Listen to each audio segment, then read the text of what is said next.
नमस्कार, मयुरेश व्लॉगमध्ये तुमचे खूप खूप स्वागत आहे.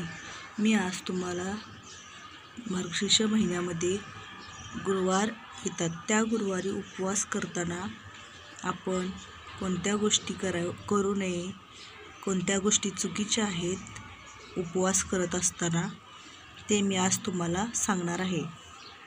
तर मार्गशीर्ष महिन्यामध्ये शिळं अन्न, थंड अन्न खाऊ नये. नेहमी ताजे आणि सात्विक अन्न ग्रहण करावे. आणि दुसरं म्हणजे शरीरावर दररोज तेलाने मालिश करू नये. या महिन्यात ते वर्ज्य मानले जाते. कोणाशीही कठोर, क्रूर किंवा अपशब्द वापरू नये. मन, वाणी आणि विचार शुद्ध ठेवा.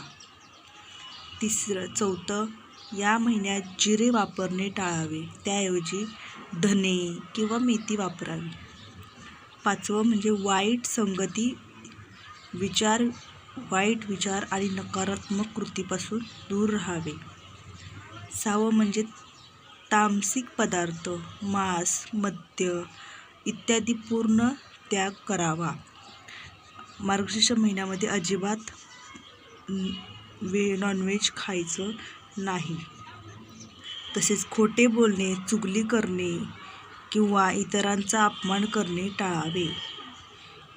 आणि आठवं म्हणजे आळस, राग, मत्सर आणि द्वेष या गोष्टीपासून दूर राहावे. तरच देवी महालक्ष्मी आपल्याला प्रसन्न होईल. उपवास करत असताना या गोष्टीचा त्याग नेहमी तुम्ही करा. तरच देवीला आपले व्रत मान्य होईल आणि देवी आपल्याला आशीर्वाद देईल. धन्यवाद.